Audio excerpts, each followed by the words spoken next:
Or the Romans, Sukoi Sukoigar. Welcome, our YouTube elite. Subscribe if you like what you see here. So what does Darth Vader and Frankenstein have in common?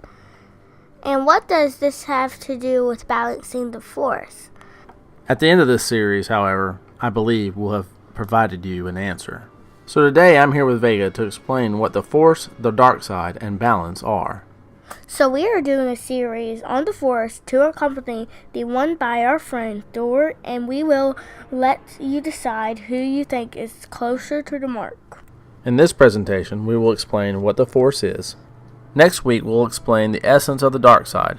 Then finally, in the last part, we will address what balance in the Force is. So when I started this, it was just to answer Thor Skywalker's take on the Darkside and balance.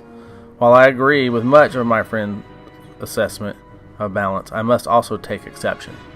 We disagree that the Darkside is a necessary evil. So let me explain why. We all know that Lucas harkened back to previous works, Campbell, Kurosawa, Young, and Edgar Rice Burroughs.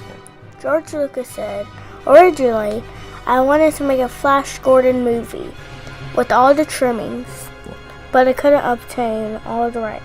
So I began researching and found where Flash Gordon creator Alex Raymond got his idea, the works of Edgar Rice Burroughs, especially his John Carter series of books.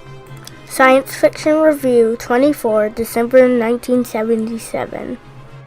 So I first want to focus on Edgar Rice Burroughs, because unlike Campbell and Young, Edgar Rice Burroughs is a literary link to past works. The others are the structural and psychological links to how stories work within us.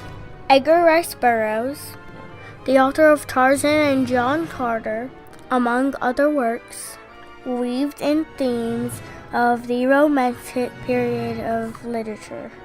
This period's authors stretched from the late 1700s to the 1850s.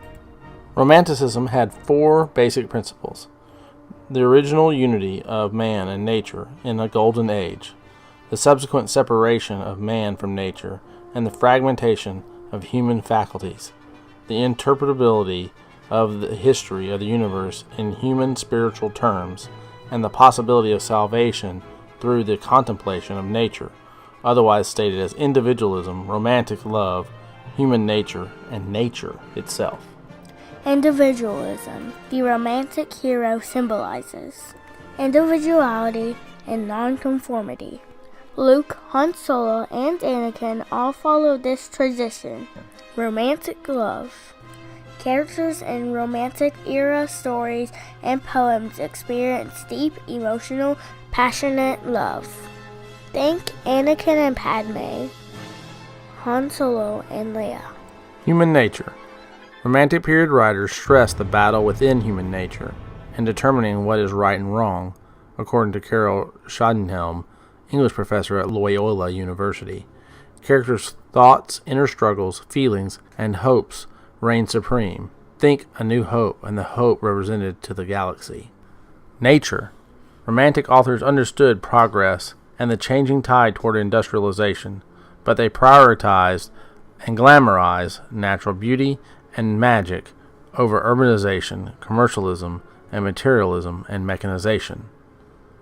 Think where each piece fits in this narrative: the Death Star, Endor, the Gungans, and the droid army.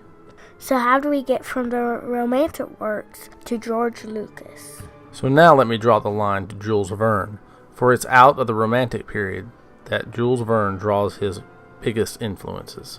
In particular, Victor Hugo, author of Les Miserables and The Hunchback of Notre Dame. Jules Verne's first works in his teens mimicked the style of Victor Hugo. Another well-known influence was Edgar Allan Poe, who was influenced by Mary Shelley, the author of Frankenstein, probably the most well-known author from the Romantic period.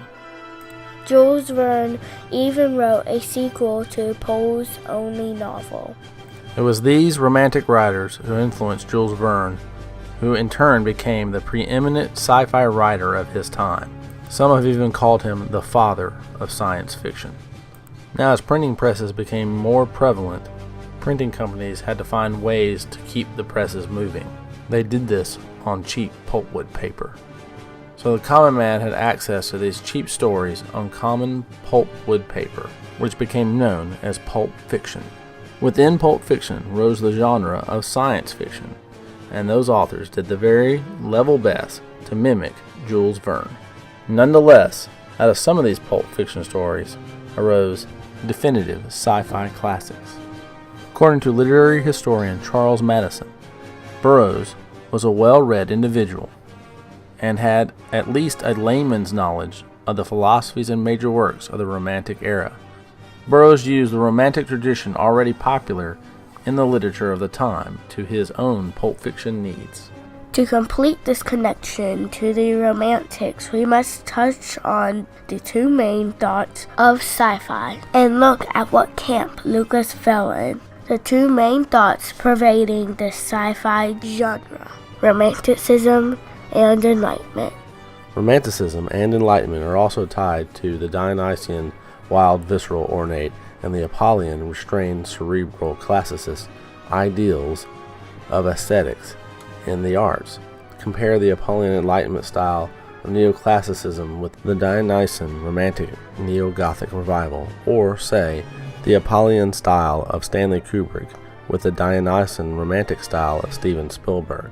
TV tropes, Romanticism versus Enlightenment. I've always wanted to bring a serial to life that blends elements from Edgar Rice Burroughs, Steven Spielberg, regarding Raiders of the Lost Ark. A story written by George Lucas. Both Spielberg and Lucas influenced each other greatly, and the final quote before we get to the heart of this is to tie one more Star Wars author to Edgar Rice Burroughs. Lee Brackett, novelist, writer of Empire Strikes Back and The Big Sleep. I was introduced to Edgar Rice Burroughs at a very young age that changed the course of my life. My fascination for Mars came from the fascination for his Mars. Interview April 16 through 18, 1976. My entire world changed when I was given the Warlord of Mars at the age of 8. I got into Edgar Rice Burroughs and the curtain went up. There was the universe and stars and comets and whatnot, and I was never the same afterwards. Interview July 1975. So in short, the authors of Star Wars were influenced by Edgar Rice Burroughs, who was in turn influenced by Jules Verne, who carried the elements of Romanticism in his works. So it is no surprise that Star Wars exhibits all the hallmarks of the Romanticist tradition passed down through these pulp fiction writers. And it's no surprise that Lucas would give us the magic of nature on full display. The romantic notion of nature's magic is the Force. When Yoda describes the Force, he says, "You should not, for my ally is the Force, and a powerful ally it is. Life creates it, makes it grow. Its energy surrounds us and binds us." Or as Obi-Wan puts it, The Force? The Force is what gives the Jedi his power. It's an energy field created by all living things. It surrounds us and penetrates us. It binds the galaxy together. the theme that permeates Star Wars is the romantic, its nature, and its beauty that is desired over the industrialization and mechanization of the Empire. In Return of the Jedi, for example, nature proves to be superior to technology when the Ewoks rise up against the Empire on Endor. Despite the primitive nature of the Ewoks, weapons, sticks, stones, arrows, and spears, they are able to defeat the technologically advanced Imperial troopers with walkers and blasters. Lucas himself said that he intended this sequence to be reminiscent of the Vietnam War, in which a less technologically advanced side was ultimately victorious. This is from SparkNotes. This motif is replicated when the primitive Gungans defeat the mechanized droid army on Naboo in The Phantom Menace. By contrast, though, it is the evil forces with the power to destroy nature, with the Death Star and the Imperial War Machine. It should be clear at this point that both trilogies exhibit the principles of Romanticism. This isn't driven home any more bluntly than when Ben describes Darth Vader, the most feared purveyor and practitioner of the dark side. He's more machine now than man, twisted and evil. Ben is stating that Darth Vader is far from the natural person he used to be. He is the personification of the unnatural. So if the Force is the magical energy of nature and the natural, and we know that the movies never mention the light side, what is the dark side? The dark side is the unnatural energy.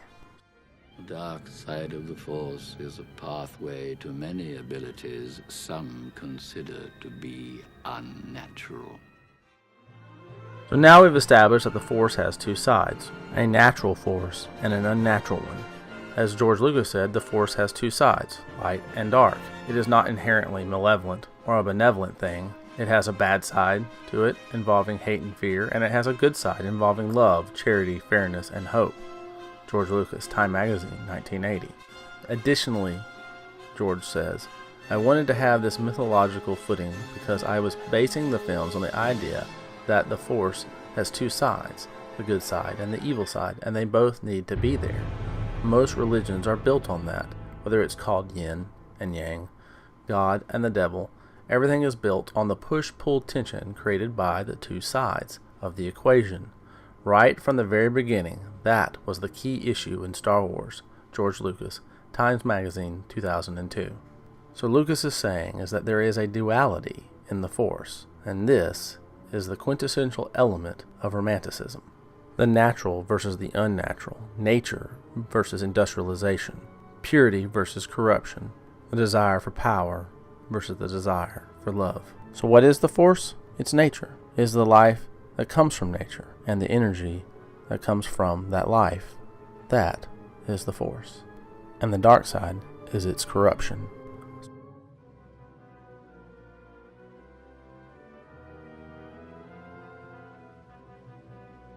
So how is Darth Vader and Frankenstein alike? Well, in this part 1, they are both the embodiment of the unnatural, yet within is the heart of a man struggling to get free. Two elements of the Romantic period. This is the inner struggle of the Romantic tradition. Next week, in part 2, we will discuss the essence and psychology of the dark side. Thank you, Thor Skywalker. Please check out his link in the description. We hope you will subscribe and watch our fan story. May we meet again.